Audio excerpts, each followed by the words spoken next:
start a new. So,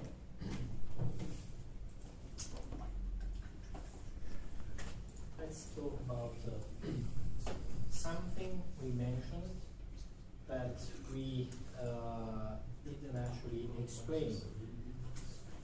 In Python, we have objects which are mutable and immutable objects, and objects which are immutable. For instance, strings like tuple or int are immutable. So if you try to replace a character with the same syntax we use for this, you will get this kind of error. String object does not support item assignment. Well, with least it works. Also, if you have a string, you cannot append characters to the string.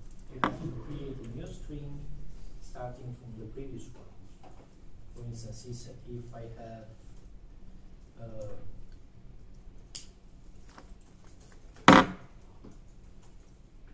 this one, I cannot do something like that. If I want to create a new string, I have to do something like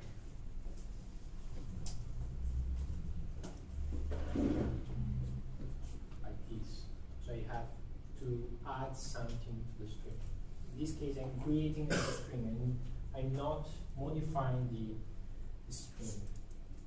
Now this is quite important because when I told you that you cannot use everything for keys in a dictionary, and you cannot create a set of any kind of object, but only a few of them, a few of them, it's because if you, do you know what a hash table is? Who knows? Nobody.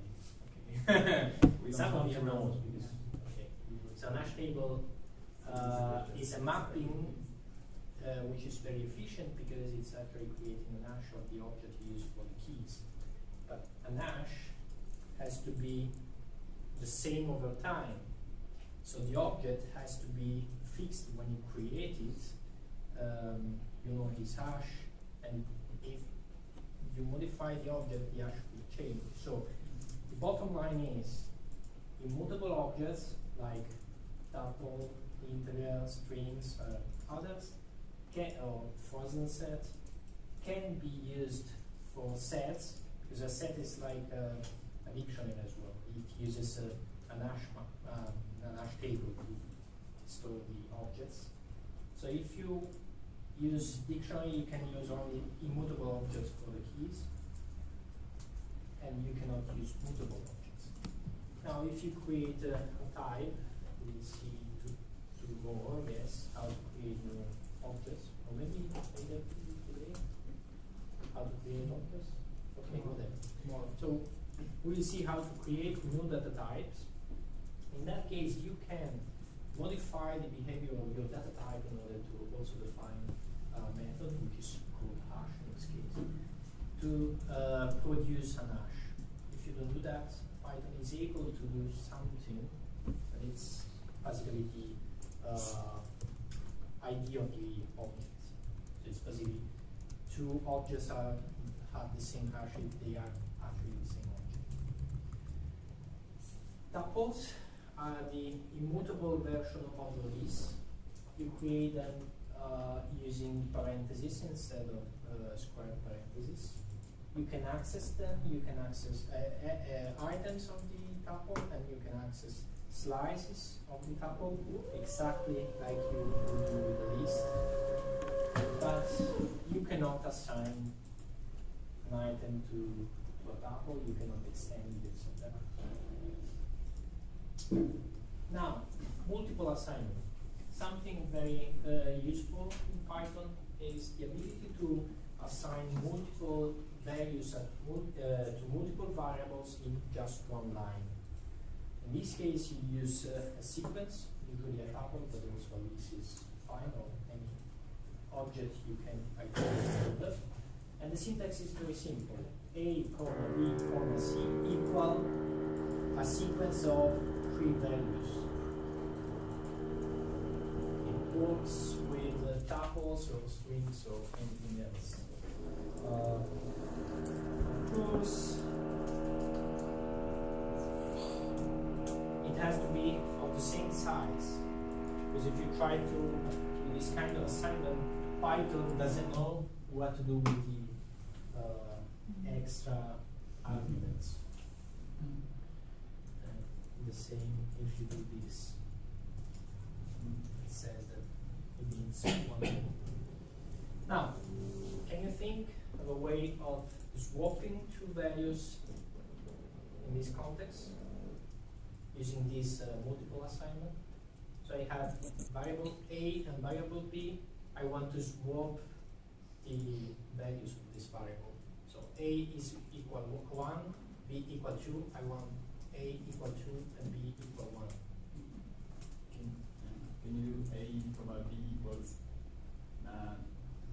parenthesis B comma A, something like that? Yeah. Without Directly, yeah. That's nice. Actually, this is a tuple, even if you don't use the parentheses. And this may be confusing. I think in the previous example, okay, I forgot to mention, if you try to get a slice of just one element from a tuple, you get this. You have the comma, because actually the comma is what defines the tuple, not the parentheses. Parentheses, you use them to group together expressions, to define the precedence. If you have a very complex Boolean expression, for instance, you use it for this kind of stuff. So, this work. The standard way to do it would be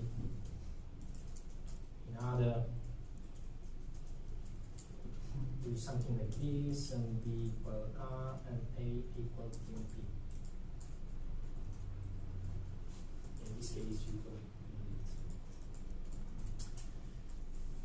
And this can be also used, and it's very convenient, especially when you have, for instance, a list of tuples or something which is not just one single element, and you want to iterate over that.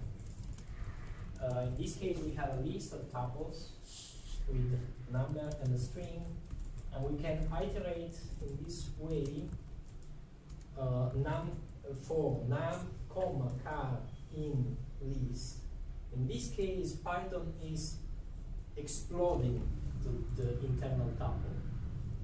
So if you write, if you just write for item in L, item will be a tuple. But if you write for num, comma, char in L, num will be the first element of the tuple, and char will be the second element of the tuple.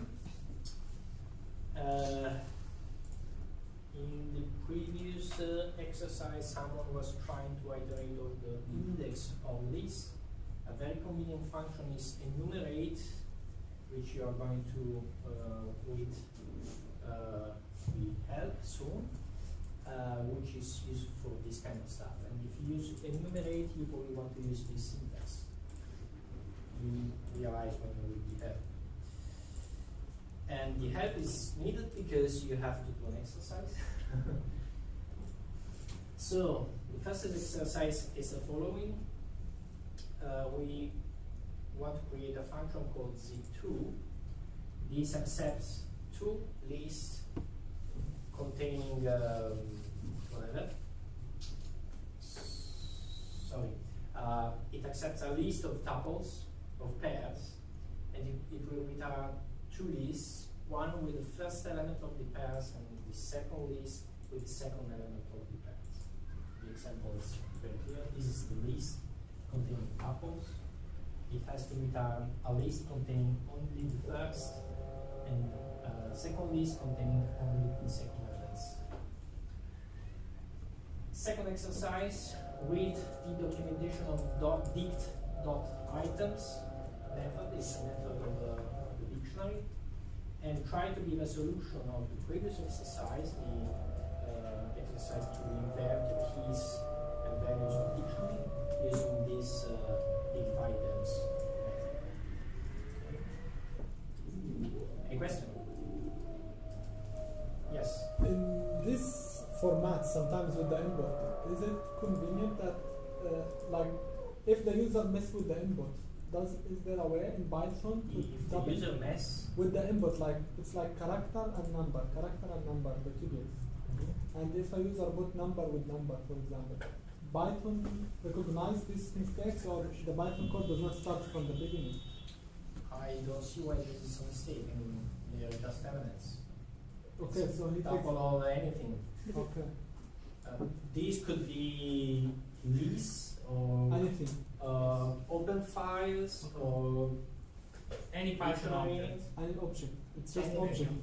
Yes. Remember, lists and tuples deal with any kind of objects, not like the Okay. keys of dictionary or sets. But when you want to break them, you need to know the type, no? Okay? When you want to break them, you need to know the type. In the previous You are slide, for looking example, for- when you say for num and char, Yes. if it's just a tuple of integers, then I can also say for num and num. No, num and car are Okay. just variable names. It Variable could be names. for A, B, even. Ah, okay, That's okay, not okay, an okay. identity. yeah. This is misleading because we are Yeah. trying to print the stuff and we know that this is not a number and this I think you should Is, really just uh, forget about ordering character. too much. Okay? I think we should try to not think always too much in orders. Well, probably you should not think too much about types. Yeah, that's right. Not C++. Mm.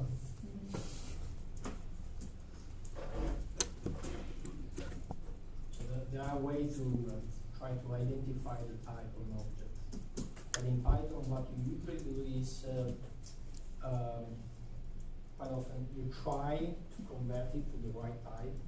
If it's already the right type, fine. If you get an error, it means that the input was incorrect. In that case, you get an error and you can raise an exception. We will see this in